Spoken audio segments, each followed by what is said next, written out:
Another woman has written a guest column for The Hollywood Reporter accusing Dustin Hoffman of sexual improprieties.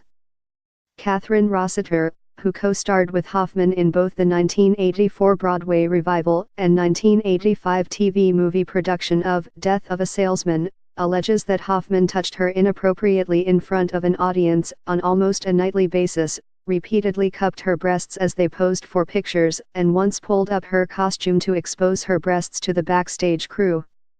How could the same man who fought to get me the job, who complimented my work, who essentially launched my career, who gave me the benefit of his wisdom as an actor, how could he also be the sexual power abuser? Was I doing something? Was it my fault, wrote Rossiter, who said Hoffman started off as a hero and one of my acting idols. var_informed =informed push, embed.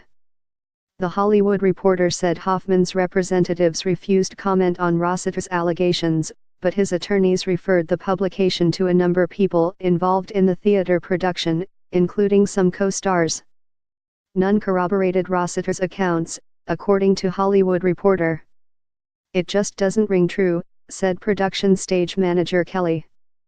"Given my position, it's insulting to say this kind of activity would go on to the extent of sexual violation."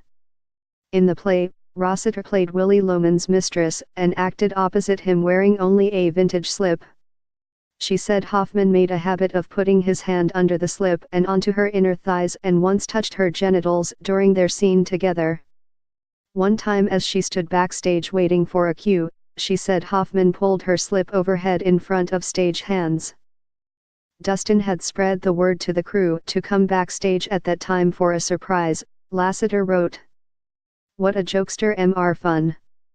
It was sickening." Rossiter also claims that Hoffman made a habit of cupping her breast as they posed for photos, only to pull his hand away as the picture was snapped. Her guest column included a photo of Hoffman with his hand on her chest.